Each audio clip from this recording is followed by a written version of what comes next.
parents should have a say in which apps are right for their teens.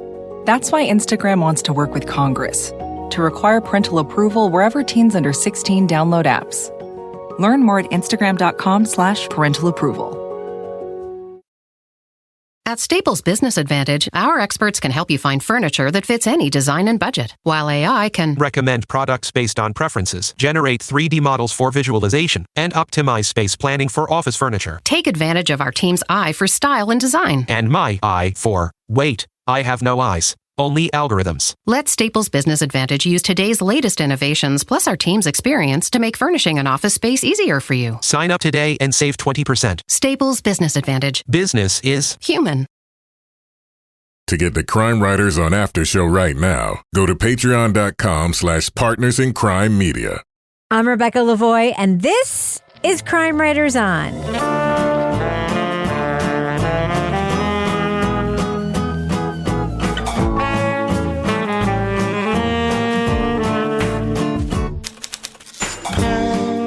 Crime Writers On is the original true crime review podcast that digs into true crime, pop culture, other podcasts. And on this episode, a billionaire summons his friends to his island to solve his own murder. But there's an unexpected guest among them, Benoit Blanc, the world's greatest detective. This episode will look into Glass Onion.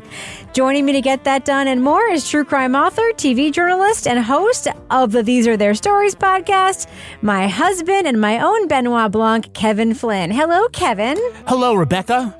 Also with us is private investigator, certified pet detective, resident cat lady, and author of the Piper Green series of cozy Exeter mysteries, Laura Bricker. Hi, Laura. Hey, Rebecca. Laura, are you impressed with my pronunciation of Exeter, by the way? I am. Thank you. There's no eggs in Exeter. You're doing a very good job, You've been Rebecca. saying that since 2014, and I finally know. picked up what you're laying down. It's okay. People are finally starting to say my name correctly. So, it's all a big trade-off. Lara. And finally, Laura. our resident Doubting Thomas, the author of the City Trilogy, host of the Strange Arrivals podcast, and our Patreon Deep Dive Book Club podcasts, our very own Tubi Ball. Hello, Tubi. Hello, Rebeki. Tubes. Hey, Tubes. How's it going over there, Tubes? Sorry, Toby. It's after Laura said we've been mispronouncing her name for many years, I realized your name is not mispronounceable. So No. Congratulations to you. Thanks. All right. So, Kevin, it is Thursday's fine program. What is coming up on Monday's Crime Writers On? On the next Crime Writers On, we're going to be talking about the HBO documentary series Unveiled. All right. Looking forward to that. Well, I'm really looking forward to talking about the feature film that we're going to be talking about in this podcast episode, a thing we never, ever do. So can we just get right to it, Kevin? Roll that tape. All right. I'm going to play that first clip right now. Leading off. Alongside and underneath the parquet, you've been charged with a serious task. Because tonight, in this very room, a murder will be committed. My murder. A group of uber successful professionals are invited on a weekend trip to their billionaire friend's island to play a game, solve his own murder. But one stranger is also tagging along, the famed detective Benoit Blanc, who fears a more sinister game is afoot. I've got the pre-definite detective in the world at my murder mystery party. That is so legit. Mr. Braun, I've learned through bitter experience that an anonymous invitation is not to be trifled with. The lights go out. A body is sprawled on the floor. Who's the killer? The politician, the fashion model, the scientist, the video gamer, or the former business partner the host swindled? Where's his stupid gun? Oh, fiddlesticks. When did his gun disappear? He always has his gun. Well, he always has it, which means we stopped seeing it. But at some point this evening, it was gone. Daniel Craig leads an all-star cast in Glass Onion, a Knives Out mystery. A modern take on the parlor mystery, the audience follows Blanc as he attempts to solve the case before the killer can strike again. Spoiler alert, we are going to be talking about plot points from Glass Onion. So if you want to remain spoiler-free, go to the estimated time code in our show notes for our thumbs up or thumbs down reviews. So, Laura, you went into this blind. You had no idea what you were going to be watching, right? I had absolutely no idea what was going on here. I did not see Knives Out. I didn't know what the premise was. It reminded me of the time that we made Toby watch the series finale of Game of Thrones. With no context? With no context. You actually needed to know that. You probably did. But this was just super campy right off the bat. To be completely candid with you, Kevin tells me I saw Knives Out, but I actually don't remember watching Knives Out. So I feel like I went into this knowing that Knives Out, what Knives Out is, but also not seeing Knives Out. So I'm kind of with you, even though I get the concept. So this is sort of in the vein of like the murder by death, satirical murder mystery, let's poke fun at the genre, obviously sort of thing. So Kevin, what we have here, and I think it's really interesting, is sort of a quasi-open mystery satire, where we're given a setup and it's like, solve my murder, except that's not what happens. Like the guy who says solve my murder doesn't get murdered. But then later in the movie, we sort of find out how the plot is unraveling on many layers. So it's not like we don't exactly know what's going on. You know what I mean? They sort of turn it inside out in a couple of ways. Yeah. I mean, I would disagree that it's the open murder concept. It's still closed. We, as the audience, don't know who the murderer is or what's going on. But like the original, it is an update of the traditional Agatha Christie murder story. It's really like the setup for And Then There Were None. You've got a group of people secluded here on an island. It's the same as being like snowed in a mansion in the English countryside. The one way it diverts from sort of that formula is that the murder victim is usually the person that everyone has a reason to kill and is generally, unlikable.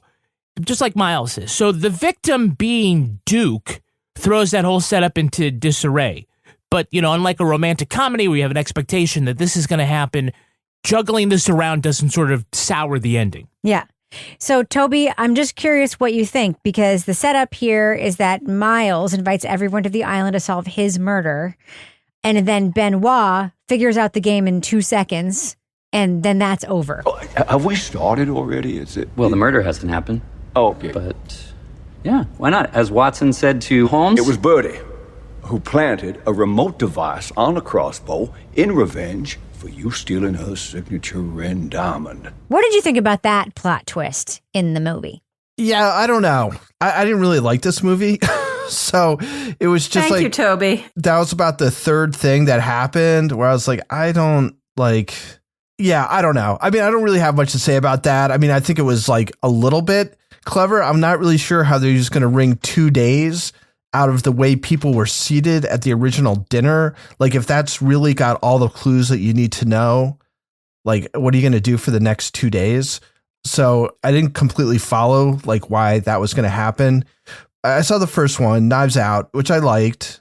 And part of it, it's like Kevin was saying, it's like a throwback. And this immediately stops being like that. Like, you start off with all this CGI nonsense that is for no reason at all, as far as I could tell. I mean, it's just like, look how clever this is. You mean with the puzzle boxes? Is that what you're talking about? Yeah. So right away, you're moving from this like homage to these older movies. And I put Sleuth and Mousetrap. They're all, it's all these sort of the same type of Agatha Christie thing, to suddenly you're introducing like stupid effects that mean nothing. They have nothing to do with the plot in the end. So I just think they really just kind of lost what I thought was kind of good about the first one. In this one, I don't know. It seemed like sort of a cross between the original and like a not very good James Bond movie. It reminded me of something I would have gone to the theater to see with Will when he was a little bit younger, like almost like a Marvel movie gone awry. What do you mean by that? Well, first of all, I can't not look at the giant YouTube guy with all the tattoos and not think of Guardians of the Galaxy. And I think that he plays a very similar kind of character to me. Like, he has sort of this profile of what he can play as a character. So it was just kind of like, I hate to say this, but it was like something you could kind of like have on in the background, like Christmas week, and be like, oh yeah, oh okay, look, there's Kate Hudson. Oh okay, I hate Edward Norton right now. Oh look, they're smashing the glass onion. And I could kind of like superficially follow, but I was just like not really invested in. All right, I want to dial back to the question I originally asked Toby, Kevin, about the original plot spoiler, because we are supposed to be at this island to solve Miles' murder.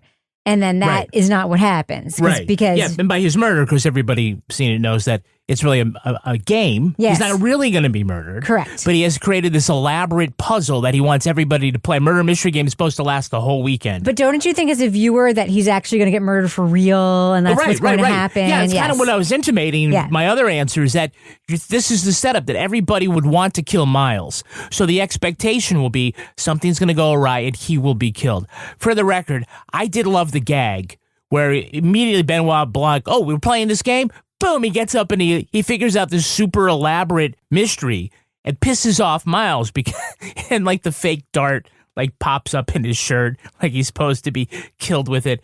That's the downfall of bringing the world's greatest detective to your little murder mystery party. It is. I completely agree with you. I have a question for you also, Kevin. Yeah.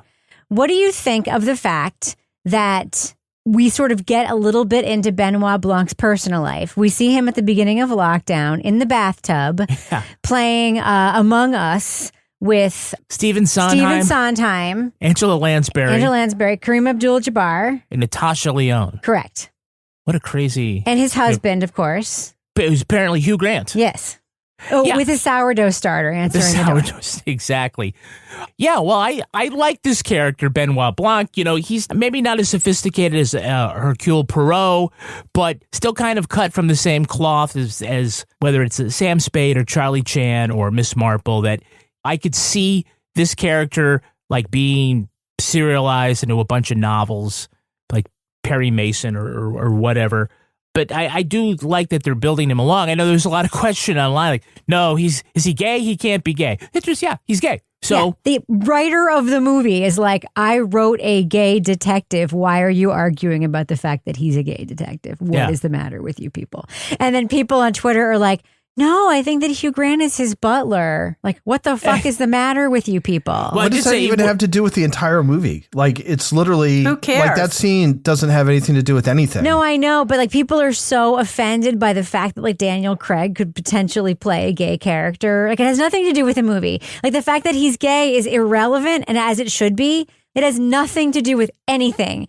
As it should be. Like, his being gay is not plot driven. It's just a fact of his character. It's canon of his character. But that's the only reason they even have those scenes is to signal that he's gay. I mean, nothing happens in them. It's but just like, look, he lives with Hugh Grant. Canon. He's building canon, Toby. Have you never watched a series of movies where you build canon with a character over time? That's what's happening here. Yeah, but this doesn't deserve it. In my opinion, it's just super, super weak. I'm sorry. That's okay. We can agree to disagree. And I don't even understand Daniel Craig. Like, why do they have him as the actor in this part? I thought he was like a bad version of, I don't know, like the accent drove me up the fucking wall. Yeah. It was like a bad combination of like Kevin Spacey in Midnight in the Garden of Good and Evil. And then I'd seen it compared to Foghorn Leghorn, which is the rooster in that cartoon. I say, boy. All right. Like, oh, wait, that was Matthew McConaughey. Yeah, that's not Foghorn Leghorn. Listen, I want to be clear. I'm not Batman. I can find you the truth. I can gather evidence. I can present it to the police and the courts, but that is where my jurisdiction ends. I get the campiness and stuff, and I like Daniel Craig. I just, like, if I was going to list actors to play this part, like, he'd be way the hell down there. I don't get it. He would be number one for me. Because Why? he is, because he would. Because he was James Bond, and he was by far the most compelling and scary James Bond we ever had. And to have him, this is his third act. He was playing against type. So this is his, to me, it's like, so actors have, and it's like uniquely male opportunity for the most part. There are very few women actors who get this opportunity, right? It's like the third act, right? You have like your young, sexy, or edgy actor, life. Like, think about Alec Baldwin. Great example of this, right? You have your young, sexy actor, like when he played Jack Ryan in Round for October. And then you have your suave, like long mid-career role. And then you have your comedic third act, or your like Leslie Nielsen, or your character actor third act, or your whatever. You have a third act where you get to change what you're doing completely, right? So this is like the Daniel Craig third act. Except that Daniel... Christopher Walken. There you go. Yeah, except that Daniel Craig does not have a wife who's cosplaying as a Spanish person at home, right? So I love this for him. I love that we're getting that chance to see... I think we've gone far off of the... No, but it's the point of the mystery. I think it's fresh and special. But to me, the movie isn't even like the performance that I look at isn't Daniel Craig. I look at Janelle Monáe probably most of all in this movie. I think she's like a revelation in the movie. I love Catherine Hahn in this film. I love Kate Hudson in this film. I just think the ensemble in this film is incredible. And I love that the franchise is built around Daniel Craig. I love it. And I'm sorry, we have to agree to disagree. Toby, by the way, Toby, I would pick Daniel Craig to play you, Toby Ball. I'm not fucking kidding. Would he have some ridiculous accent? No, but he'd have a ridiculous ascot. You know what he would say? It's interesting. It's interesting. No, I like Daniel Craig. I just don't. I feel like when I'm watching him, I'm watching an actor play against type, with a put on accent. And do you like his bathing costume? His costumes are awesome. I 100% would love to have those. That's what I would take away is I want to see Kevin in those little bathing togs, and I'm going to change my name to Whiskey. Those are my two takeaways from this movie. All right, I'm going to stop it there. We need to take a break and do business. Yeah, this is heated. This is a way more heated discussion than I thought it was going to be. What's going on our Patreon right now, Kevin? Well, on our Patreon, we've got the Crime Writers on After Show. This week we talked with Maggie Frayling from Wrongful Convictions and Murder and Alliance and a million other great things. She's also a friend of the show, our actual patron. And you can be a patron too if you go to patreon.com/partnersincrimemedia. It's a very interesting conversation. We talked about where she thinks journalism should be. She's a journalism teacher, Kevin, journalism professor. And she also, does sort of work that crosses over. Now, don't give it away. We want people to come. That's true. Yeah. We don't want to spoil it. Yeah, we also have coming up the latest episode of Married with Podcast, where Rebecca and I, we dish out advice to people like Duke and Whiskey. Oh, yes. We tell them, you shouldn't be sharing to get into Miles' good graces. Correct. That would be bad. Correct. Also, we have Leave It to Bricker and Toby Ball's Deep Dive Book Club podcast. Elsewhere in the Partners in Crime Media world, yesterday dropped the latest episode of These Are Their Stories, the Law & Order podcast. We talked about a classic from SVU Season 2, Episode 20, Peak. This is the one with Chad Lowe. The Lower Low. Fucking wild episode. The Lesser Low. This is the one where he's got a picaristic tendencies, and he's sleeping with his mother, played by Margot Kidder. It's wild. And our guest for the episode is Sarah D. Bunting. It's a very good episode. Good friend of the show. Very good episode of These Are Their Stories about a wild and traumatic, in a weird way, episode of SVU. Right? Yeah. All right, Kevin, before we wrap up the business section, do we have any Patreon patron saints of the week this week? Our Patreon patron saints are Liz Krakachilo and Mandy Sorensen. Wow. Bless you. Bless you, Liz and Mandy, and bless Liz you. Liz is a great jazz singer, by the way. She's great to follow on Instagram. Really? Yeah. All right, well, I'm going to follow her. And thank you guys for being our Patreon patron saints. And thanks for everyone who supports us on Patreon. And thanks to you who don't, but who listen to this stupid business section anyway. We really appreciate it. Kevin, I'm going to fade that music out now. What do you think? Do that. All right, let's get it done. Parents should have a say in which apps are right for their teens. That's why Instagram wants to work with Congress to require parental approval wherever teens under 16 download apps. Learn more at instagram.com/parental approval. At Staples Business Advantage, our team of experts can help you find the breakroom products to satisfy everyone's preferences, while AI can suggest popular items, monitor stock levels, optimize pricing, and automate reordering. AI can do a lot of things. But I can never know the taste of a truly great cup of coffee. Sigh. But you also can't get hangry. This is true. At Staples Business Advantage, we help you select from 2,000 breakroom products, so you can be sure there's something for everyone. Yum. Sign up today and save 20%. Staples Business Advantage. Business is human. Do you ever meet someone who seems kind of off? Whether it's a creepy neighbor or a random phone number that keeps calling you, Truthfinder has you covered. You can search for people by name, address, phone number, email, and more. Truthfinder can be especially helpful for running confidential background checks on anyone you're planning to meet from online dating apps. Go to truthfinder.com/podcast for a special offer. That's truthfinder.com/podcasts to access your special offer today. All right, so Kevin, let's get back to sort of fighting about a feature film, which I did not think we were going to be doing tonight. Yeah. It's a real Crime Writers on discussion. I know. I love it. This is way more fun than I thought it was going to be. Kevin, what do you think about Daniel Craig's performance as Benoit Blanc? Is he well cast in this film or not? He's a weird choice for this character, but I think he's fine. I like the character. What do you think about the rest of the casting? Oh, this is really good. It's a good all-star cast. You know, I think we've got a couple of actors and actresses here who are sort of like, as you said, like approaching that end of that second act, the beginning of that third act. Edward Norton, Janelle Monáe does a great job. I've been loving Catherine Hahn ever since WandaVision. Kate Hudson, of course. I thought you liked her in that HBO thing where all she did was masturbate all the time. Oh, Mrs. Oh, what was that called? Mrs. Robinson? Mrs. I thought it was Mrs. something Not or other. Mrs. Robinson. It's Mrs. something. Yeah. Well, all she does is masturbate the entire time. Yeah, well, pretty much. Rock on. Yeah, rock on. Also, Leslie Odom Jr. does a great job here. I think it's a really good cast. But again, you need that, 'cause just like with the original Knives Out, if it's going to be a small group of people who are your suspects and stuff, you really want them to shine. There is, like you said, Whiskey, and then Catherine's assistant, Catherine Hahn's assistant, Peg. Like, in a galaxy of stars, they do not shine. They're just sort of outshone by the star power around them. I will say, if anyone out Plus there... that weird guy who kept showing up. What was that about? I know. Who was just like sitting in the room. He's I like, thought he was... hey. So I He was thought Kato he was... Kalin. Yeah, I thought it was going to turn out that he was going to be the smart one who was actually like doing all the smart things. That's what I thought it was going to turn out to be.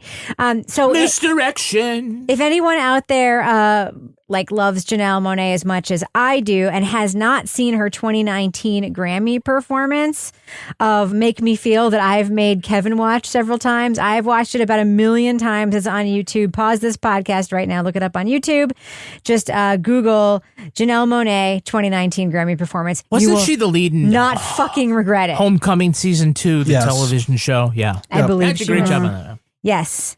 As much as I didn't like a lot of this, there were parts of it that were really funny. Like Kate Hudson's character, how she Birdie. where she launched her sweatpants right at the start of COVID. I was like, that was just really, that was funny. I also enjoyed some of the cameos by some other people, like Serena Williams show up as like the virtual personal trainer. Like, are you going to use me here or what? Like Yo-Yo that was Ma. fun.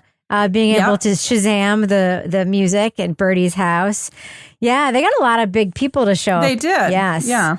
So, Toby, you had a pacing issue with something that I actually was like thinking about a lot because they did do this big sort of reveal about a third, halfway through the movie. And it was a sort of plotting choice that we could have either gotten at the beginning or at the end, but they sort of did it halfway through where it's revealed to us. And we should again say, this is a huge spoiler, that Benoit Blanc has been working with the twin, who it turns out is a twin, since the beginning to sort of infiltrate this island caper. And then we see the whole thing from their perspective. So now it's one of those things where it's like, we're going to tell you what we're doing and then you're going to see us do it. Google said, you are the world's greatest detective. Somebody like me takes something like this about a group of rich folk with an army full of lawyers. What if one was to get them alone, isolated for a weekend with, in your words, the world's greatest detective? You want to hire me to go to that island? Now, that sometimes works and sometimes doesn't. How did you feel about the way that was shown and how it was paced? It went on too long for me. You know, as far as like introducing it there, that's fine.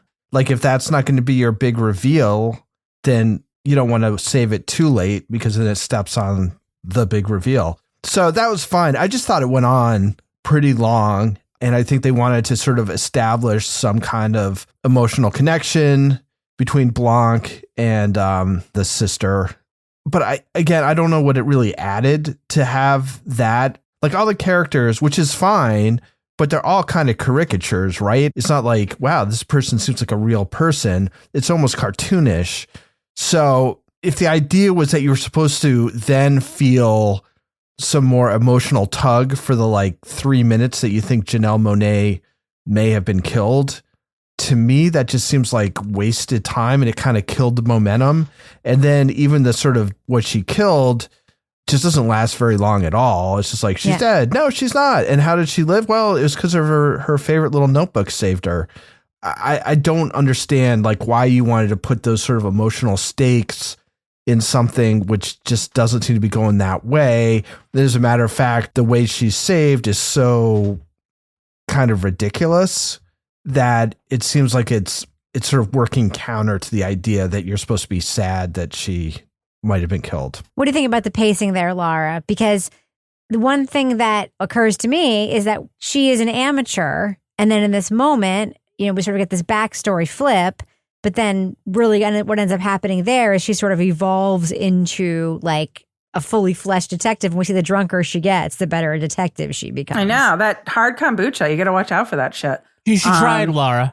I know. What a great detective you would be. Jared Leto's hard kombucha. I tried some hard kombucha during COVID times when you were like getting everything shipped to your house. So I had an issue with the pacing as well. I was along for the ride. Like I said, this is something you can kind of have on in the background. And then we had the reveal. And then for me, it just sort of ground to a halt after the initial reveal. It sort of slowed that momentum. And I liked the concept of seeing how everything played out. But I just wonder about the placement of that in the story arc and if that should have come later.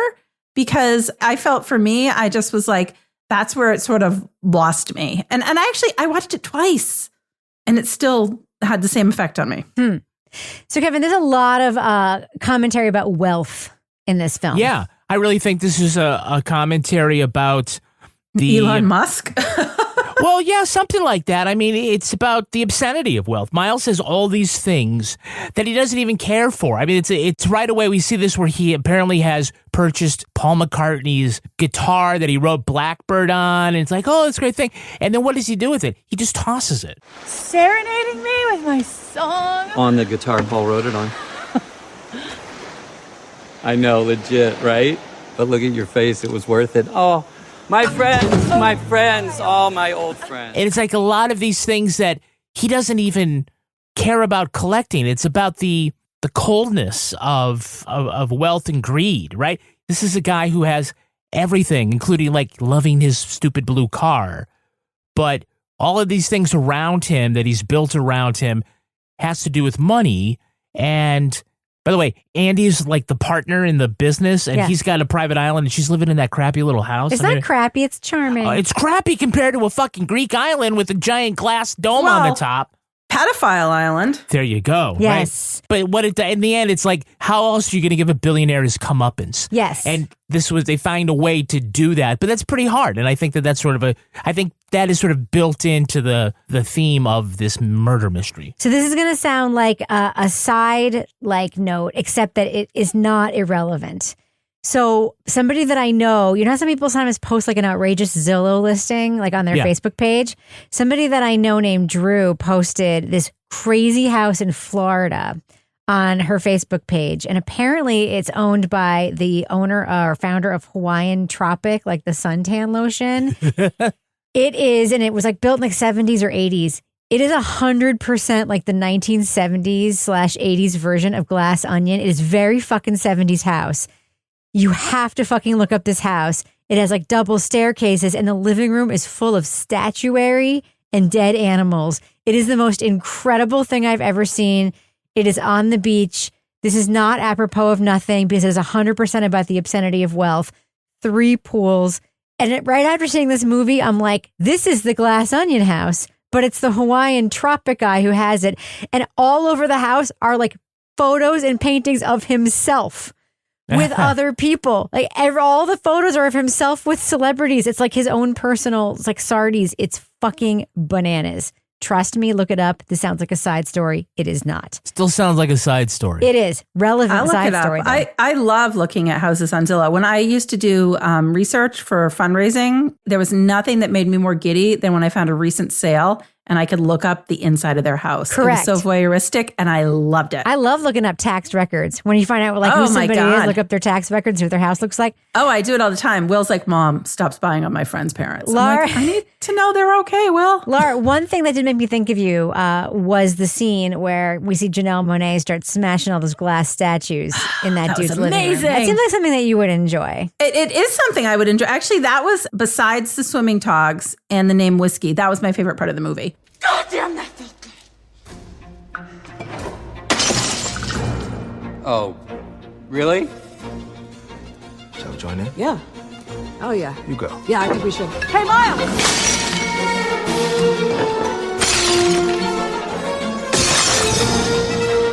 Okay.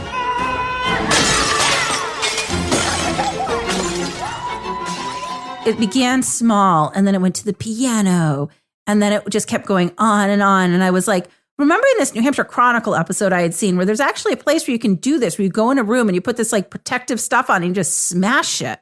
And I was like, there's something satisfying about that, especially because Edward Norton comes across as super douchey in this movie. As you're watching it, you're waiting to see like, how far is this going to go?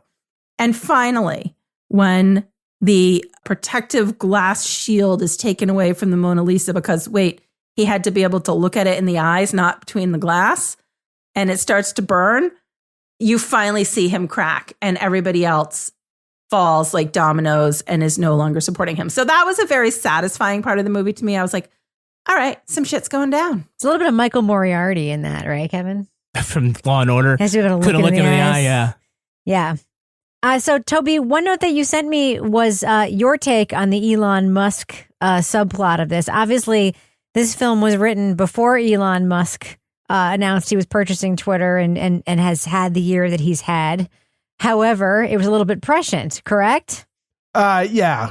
I mean, I think they had him nailed, and I think, the car is like kind of a nod to him. And then at the end, when they're like, I used to think you were really smart, but it turns out you're stupid. I think that part was pretty prescient.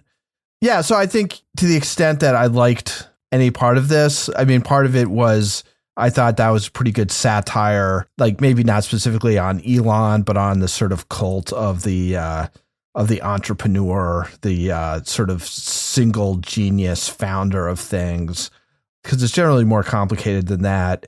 And people who are invested more in sort of creating their own legend than they are in their actual products. Not all of them are like that, but there's certainly plenty who are.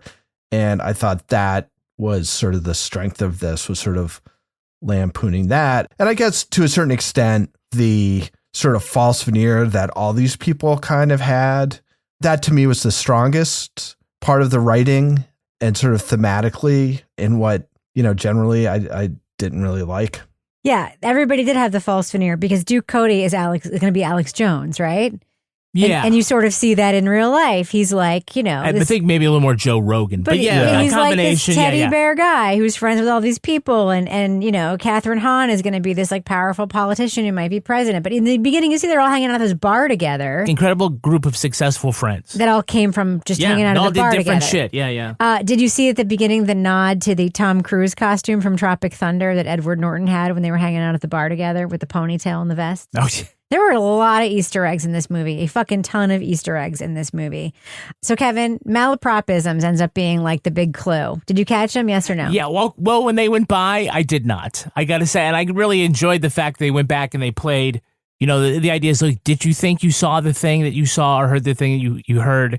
And the fact that he was misusing words like that, I just kind of went along with it. But the idea that it was the clue in plain sight, like a glass onion, I thought that was clever. I thought that was an interesting way of making it sound that, to make the point about the single genius, to show that he's not really smart at all. And this whole legend about the other people who are doing the work, all this stuff, the puzzle boxes and the murder mystery itself, like that was all the other people were doing that for him. And that the fact that no, he's really kind of stupid. Oh, that's an interesting way to sort of reveal who he is. But isn't that the whole thing with it? This is the whole thing about the single genius. So I think that the very telling scene at the beginning where Leslie Odom is just reading the faxes, the stupid faxes that he gets, where it's like libraries, but Muppets or whatever they fucking say, right? Yeah. And it's like you send 10,000 faxes like that a day. Somebody who actually is smart might be able to take one of those and be like, oh. Yeah, but the thing is, you focus on the one brilliant one. It's not brilliant. Pay almost no attention to the 10,000 crazy pieces of shit that doesn't get weighed in, But the one brilliant one isn't brilliant. It's like that one brilliant person who's able to take a shitty one and do something brilliant with it, right? All these guys think that sort of random thoughts they have are because they are who they are brilliant. I've got a friend who made a show called Bubble Proof. It's basically about the same thing. It's about sort of this cult of this single genius entrepreneur, and it kind of pokes fun at it. And I think everybody wants to be like Steve Jobs and have like these like quirky preferences that end up like changing the world. You mean like this, Toby Ball? Yeah, like when exactly. I talk to you, I'd be like, Toby Ball. Just a like, drop of blood. My turtleneck sweater on. I mean, I thought that was the strongest part of this whole thing, was his sort of idiot who thinks he's a genius and has convinced a whole bunch of other people he's a genius. Actual smart and accomplished people. And even his friends like kind of feel that way. But that was the best part. Downloading an app can be the start of a teen learning a new skill, discovering a community, or igniting their creativity. But parents should have a say in which apps are right for their teens. That's why Instagram wants to work with Congress to require parental approval wherever teens under 16 download apps.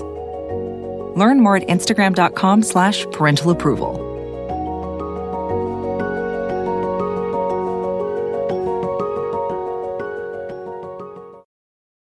At Staples Business Advantage, our team of experts can help you find the breakroom products to satisfy everyone's preferences, while AI can suggest popular items, monitor stock levels, optimize pricing, and automate reordering. AI can do a lot of things. But I can never know the taste of a truly great cup of coffee. Sigh. But you also can't get hangry. This is true. At Staples Business Advantage, we help you select from 2,000 breakroom products, so you can be sure there's something for everyone. Yum. Sign up today and save 20%. Staples Business Advantage. Business is human. Do you ever meet someone who seems kind of off? Whether it's a creepy neighbor or random phone number that keeps calling you, Truthfinder has you covered. You can search for people by name, address, phone number, email, and more. Truthfinder can be especially helpful for running confidential background checks on anyone you're planning to meet from online dating apps.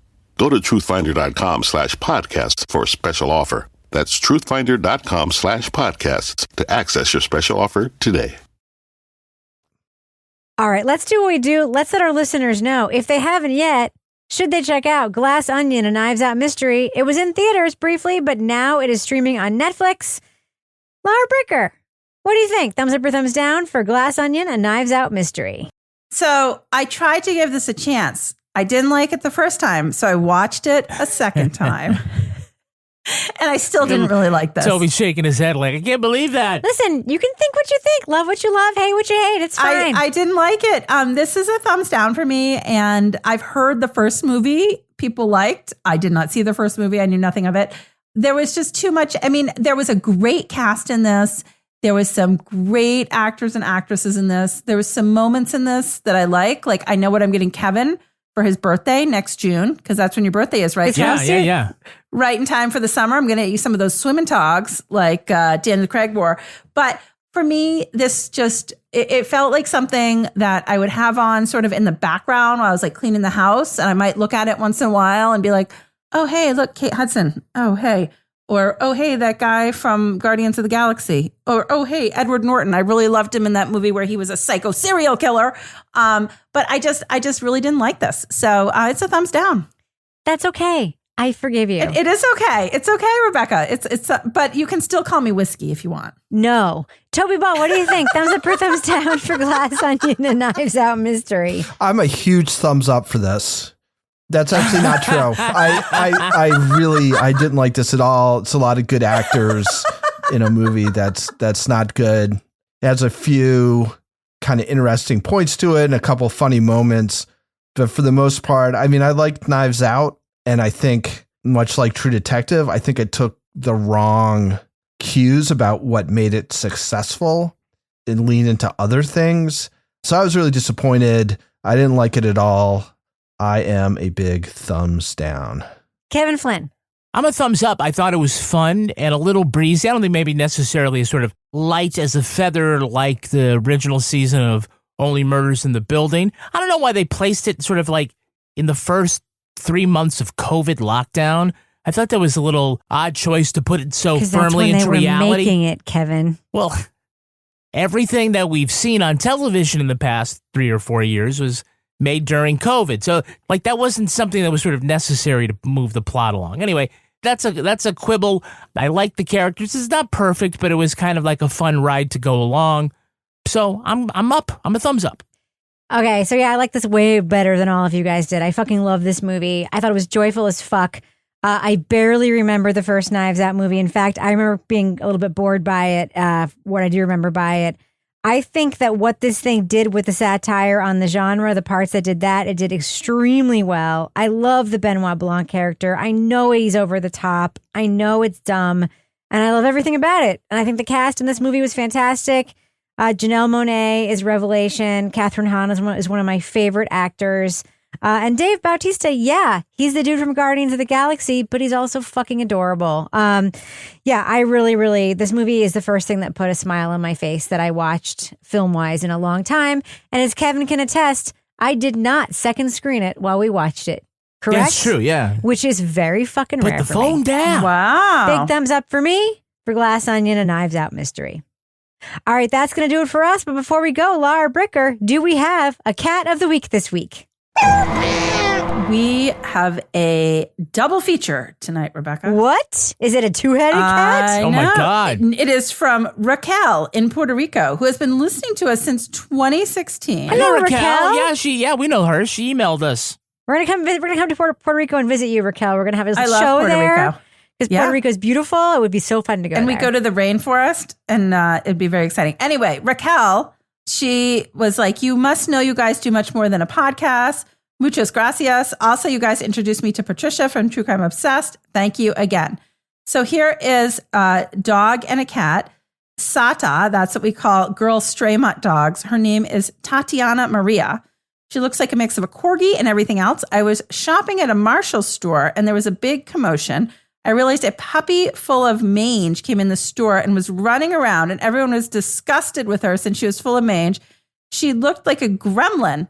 So I took a towel from the Marshalls, put her in my cart, paid for the towel, and took her to a vet. And she has been her partner ever since. She is the real owner of the house. Number 2, in 2021, we had a hurricane coming again. So before the chaos, I decided to go to the mall and enjoy normal life. On my way there, I saw a little potato thing in the middle of the road, and a huge truck almost ran over it. I was next and too close to avoid the potato, but I slowed down, passed it, and looked in my rearview mirror, saw the potato hopping, and I knew I had to stop.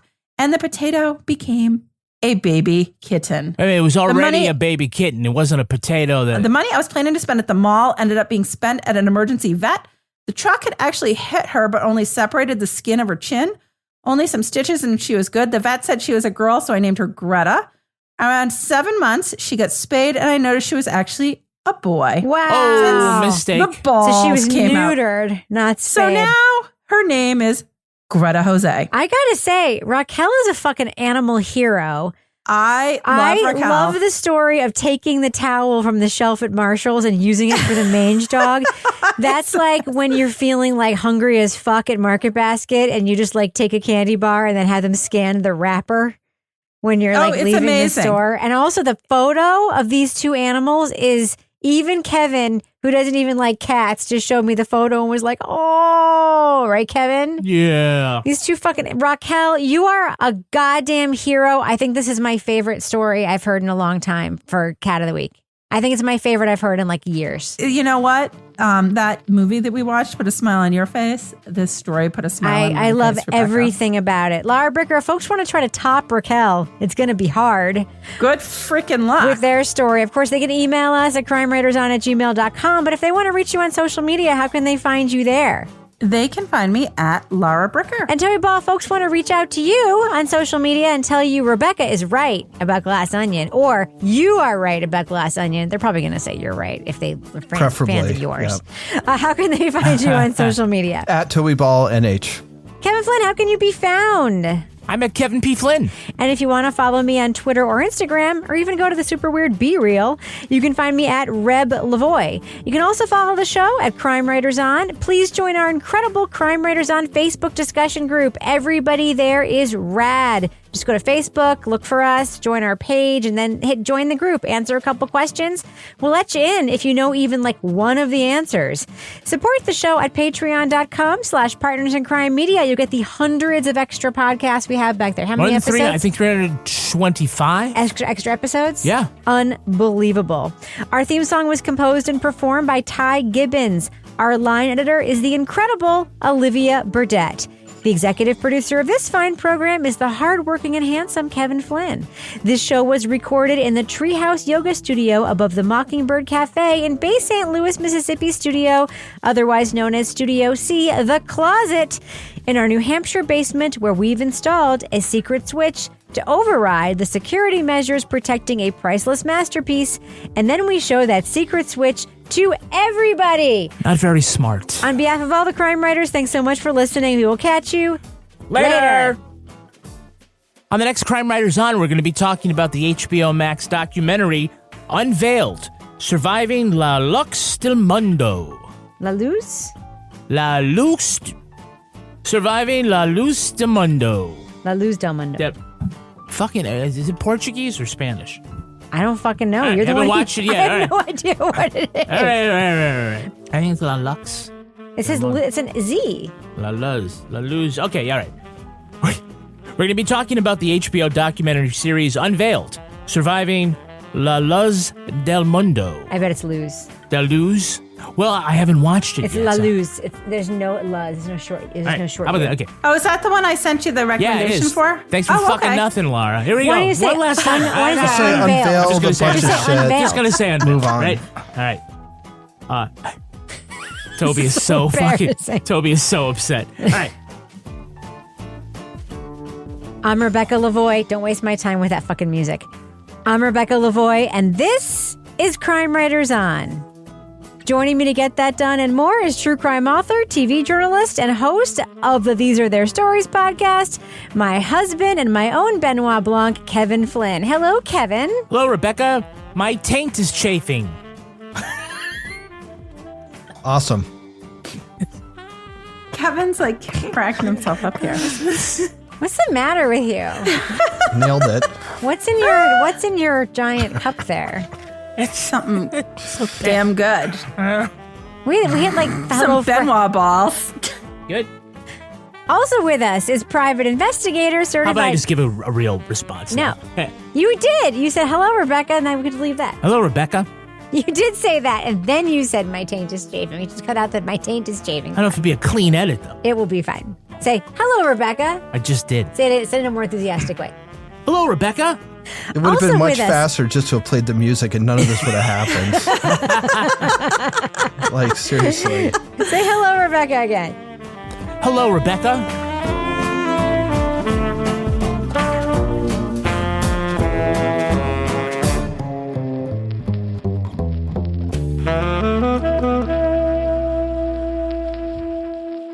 Partners in Crime Media. At Staples Business Advantage, our team of experts can help you find the breakroom products to satisfy everyone's preferences, while AI can suggest popular items, monitor stock levels, optimize pricing, and automate reordering. AI can do a lot of things. But I can never know the taste of a truly great cup of coffee. Sigh. But you also can't get hangry. This is true. At Staples Business Advantage, we help you select from 2,000 breakroom products, so you can be sure there's something for everyone. Yum. Sign up today and save 20%. Staples Business Advantage. Business is human.